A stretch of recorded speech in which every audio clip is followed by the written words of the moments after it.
Dulu di zaman Bani Israel ada suami istri. Suaminya tukang ibadat, perempuannya tukang ibadat, rajin dua-duanya. Siang dia puasa, malam dia bangun malam bersama, enak hidupnya. Hidupnya biasa. Suaminya untuk cari penghidupan, dia bikin keranjang, tas keranjang dari anyaman. Umurnya belum tua, baru 70 tahun. Ini zaman dulu ya, bukan zaman kita. Umat-umat terdahulu umurnya 500, 1000, umurnya panjang-panjang. Jadi kalau cuma 70 mak, ya masih bocah. Cuman masalahnya apa saudara? Suaminya gantengnya nggak umum, ganteng suaminya ini. Nah, tukang dagang ganteng, urusan juga perempuan, laki. Kan kita nih, suami punya bini cakep, pikiran. Bini punya laki cakep, pikiran. Abang cakep duit banyak, Ampak itu bini. Kebetulan dia pas dagang,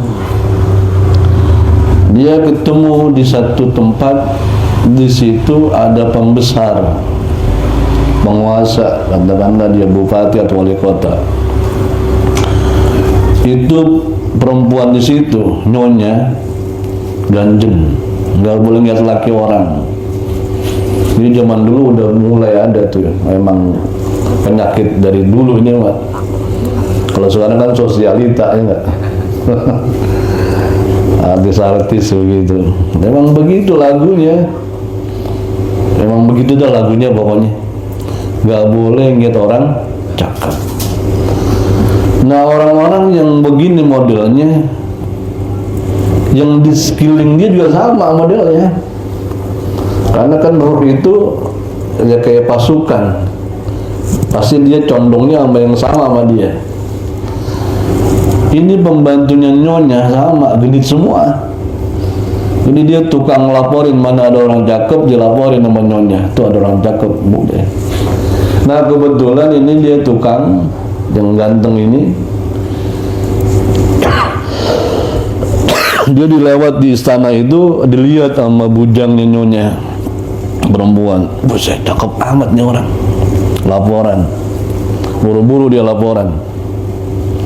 Nyonya, di depan itu ada orang dagang cakepnya nggak umum. Wih, berhentiin, katanya. Singkat riwayat disuruh diberhentiin. Sini bang, coba masuk bang. Begitu masuk, pintu dikunci. Kata nyonya, ini dagangan semuanya saya borong. Bahkan ente hidup saya jamin. Rumah saya bikinin, syaratnya satu, layanin saya, katanya. Karena dia tukang ibadat, biasa ibadat, enggak tergoda. Orang kalau rajin ibadat sama maksiat ada takut sama maksiat, enggak kayak kita. Kita makan maksiat ongkoh, ibadat ongkoh, kalau digodain dia nyemplung. Gampang gitu. Belum rajin kayak dia lah kan, orang kalau tiap hari puasa kan hebat. Kemudian begitu dia lagi begitu, enggak, saya enggak bisa, katanya. Ini muka kayak ente enggak pantas dagang bang, ente mah kudu pantasnya tuh diem-diem di rumah besar, duit banyak, muka kayak ente. Dia enggak mau, tetep digodain kayak apa, enggak mau. Akhirnya ini nyari jalan selamat ini, bukan nyari selamat, dia jalan selamat. Dia pengen selamat, bagaimana caranya? Dia pikirin aja, ya Allah. Begitu niatnya sebenarnya dia lihat cakep nih nyonya lah, orang kaya kan walaupun jelek bisa dandan. Orang kaya biar kata jelek bisa dandan, cakep dia.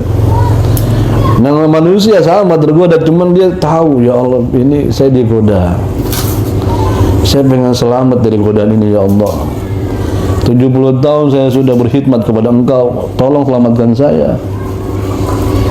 Akhirnya dia bilang sama ini orang nyonya, Tuan, saya kepengen naik ke atas, saya pengen bebersih, ada nggak di atas tempat air? Ada. Dia naik, ternyata begitu naik dia ke menara. Rumah orang dulu kan istana-istananya gede-gede banget, tinggi-tinggi. Dia pikir nanti kalau dia di atas dia bisa merambat ke bawah turun. Biasanya kan bangunan tuh kadang ada apa? Kayak macam tangganya. Kayak balkon-balkon itu kan bisa kita bisa lompat sini.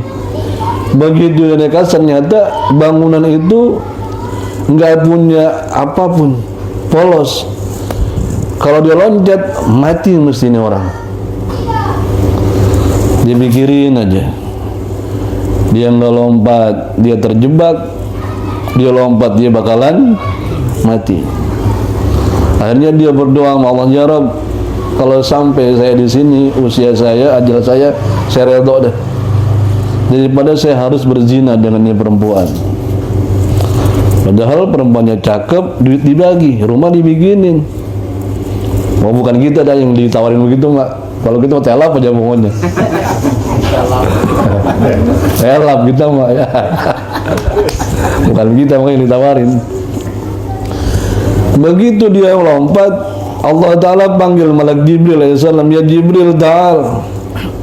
Ada apa ya Rabb? Labbaik wa sa'daik. Ini ada hambaku lompat, tanggapin ya Jibril. Tanggapin dia. Bersikap lembutlah kepada dia. Maka Jibril berosot dari langit Sidratul Muntaha. Itu ditanggapin dia itu tanpa dia tahu. Malaikat kan nggak kayak kita. Makhluk ini dari cahaya dia, dari apapun bisa. Ditanggapin sama Jibril alaihissalam, ditaruh ke bumi, belum seperti naronya ibu kepada anak kecilnya. Hati-hati banget. Begitu dia lompat, dia nyampe tanah, dia bingung lah, kok saya bisa selamat? Dia kok bisa? Nggak ngapa-ngapa saya nih. Sakit juga enggak, orang ditanggapin sama malaikat Jibril alaihissalam. Dia nggak pernah tahu kalau dia jatuh bakal ditanggapin, nggak pernah tahu. Yang dia tahu dia pengen selamat dari dosa. Akhirnya dia pengen pulang lari. Masalahnya ada satu apa? Dagangannya ketinggalan. Entar sama bini bagaimana ini? Hal begitu ya? Ya Allah. Dia balik nggak mungkin, dagangannya ketinggalan masalahnya ini. Terus bagaimana di rumah? Mana belum laku, acan-acan, mau ada penglaris. Dengan berat hati dia pulang. Singkat cerita, ini cerita di kitab Tanbihul Ghafilin, kita bisa dapatkan ini riwayat Al-Faqih Abdullah Samarkandi. Singkat riwayat, sampai di rumah bininya tanya, "Bang, ini bahasa kita, dagangan habis. Duitnya mana?" Itu dia. Habis tapi nggak ada duitnya. Aduh, kita ini bukan pakai apa Bang? Kita sabar katanya.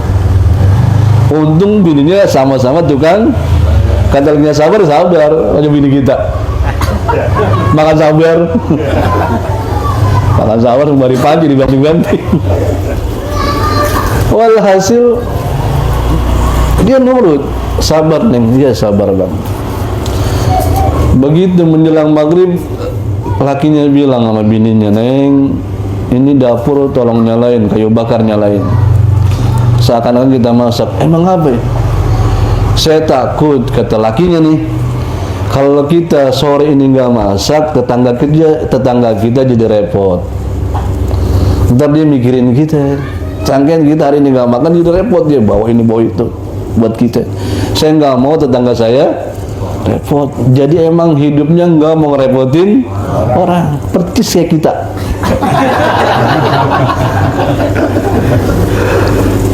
Emang kita banget ya ini 120 derajat pasti. Nggak mau ngerepotin orang hidupnya, sampai pora-pora masak supaya tetangganya nggak kepikiran. Bayangin. Jadi di zaman itu memang mereka hidupnya rukun dan saling peduli. Tidak boleh ada yang kelaparan. Hari ini kita bertetangga, berdekatan, bahkan saudara, kadang kita nggak peduli dengan sesama kita. Ada apa dengan kita, saudara? Lihat nih, dia nggak pengen repotin tetangganya sampai pura-pura masak. Begitu dia nyalain kompor, nyalain apa? Nyalain kayu bakar, dia ngobrol sama lakinya di depan, cerita sono sini, ngilangin lapar. Laparnya nggak ada kompromi. Akhirnya nggak lama kemudian tetangganya datang. Pak, kenapa nih? Kenapa, Pak? Ini saya lagi butuh garam buat masak. Kata bininya di suaminya yang lagi ibadat di dapur ambil. Begitu di dapur nih orang ternyata datang, dia mau ambil garam. Buru-buru dia bilang sama tetangganya ini yang dia minta, Neng ini masakan ente mau apa? Mau angus katanya. Masakan mau angus, perasaan gua nggak masak apa-apa katanya. Ya dia lari ke belakang, di dapur ternyata bener ada roti. Nah, ini berarti bukan orang Indonesia nih, bukan orang Jawa. Roti sih makanannya kata Rawi. Ini Nabi yang cerita loh, Nabi yang cerita. Jadi Nabi itu kalau kumpul sama sahabat suka cerita-cerita kayak gini. Kata Nabi SAW, begitu dilihat sama ini perempuan, ternyata di dapurnya ada roti. Itu rotinya kelihatannya lezat banget. Akhirnya bininya, berarti laki gua ini bukan sembarangan ini. Sampai Allah Ta'ala belain dia sih ini. Kan dibelain sama Allah Ta'ala nggak tuh? Dibelain tanpa dia tahu. Yang dia tahu gimana ibadat dengan baik, gimana menjalin kehidupan dengan baik, bagaimana bersikap kepada siapapun dengan baik. Yang dia tahu itu. Dia nggak pernah mikirin keramat, nggak pernah nyari keramat juga. Tetapi hidupnya berkeramat. Sampai Allah belain dia punya dapur yang nggak masak apa-apa, bisa ada roti yang matang. Maka begitu dia tahu, habis itu dia ngomong, Bang, pasti Allah Ta'ala memuliakan ente, berarti doa abang mustajab ini. Nah terus ntar malam, Bang, abang minta kepada Allah Ta'ala dalam sholat supaya dikasih rezeki yang kita nggak habis kita makan sampai kita mati. Oh, mas saya malu sama Allah katanya, kita lakinya nggak bisa. Lah perempuan kan kalau udah ngeliat begitu kan pengennya hidupnya senang kan. Perempuan mana yang pengen senang? Saya pengen, Bang, abang minta rezeki sama Allah Ta'ala seketika dengan rezeki yang kita nggak bakal habis sampai mati. Kata lakinya, malu saya sama Allah Ta'ala minta begitu. Pokoknya nggak bisa. Tapi karena yang minta bininya, ya dah ntar gue doa dah katanya. Ya, ini kan perlu kerjasama yang baik kan. Jadi biar gimana pun perempuan itu kita butuhkan untuk kayak begini nih. Kali aja hati soleh banget.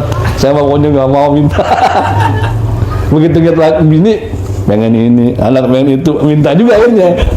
Kan itu berarti kan ada sesuatu yang mendorong kita sehingga kita tidak malu minta kepada Allah Ta'ala tentang kebutuhan kita, dan memang Allah senang diminta.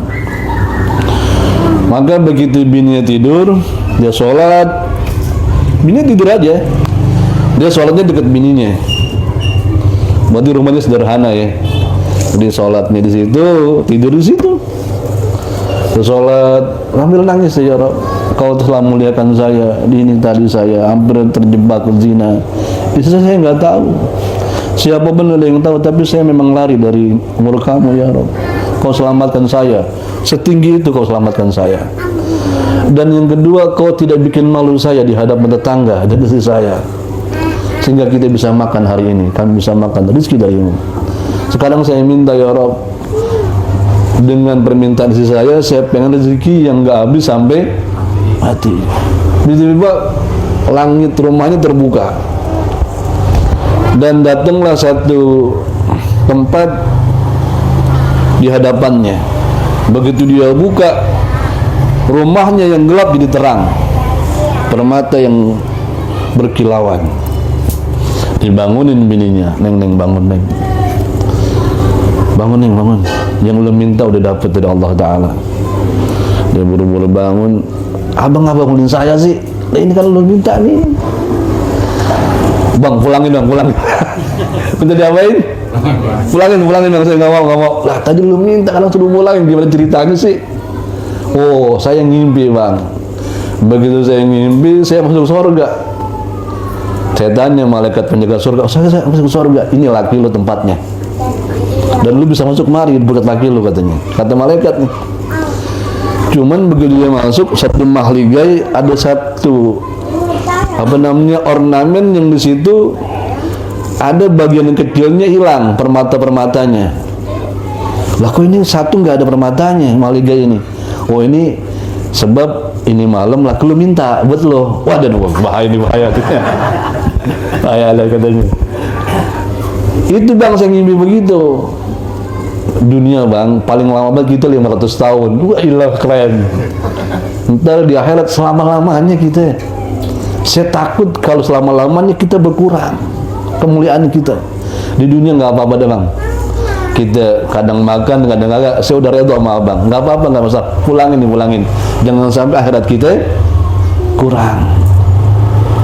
Maka lakinya minta kepada Allah Ta'ala, hilanglah itu permata. Ini berkat perempuan genit. Kita cerita kayak begini, saudara. Berkat perempuan genit. Emang ada perempuan-perempuan yang godain laki. Tetapi kan bagaimanapun godaan perempuan, gimana kita? Gimana? Kita. Karena perempuan cuma godain. Nggak mungkin perempuan nobrak kita langsung, nggak bisa dia. Kecuali memang udah setan di atas setan udah. Walhasil. Jadi bagaimanapun kemuliaan kita bisa menangkap banyak hikmah dalam yang barusan kita ceritakan.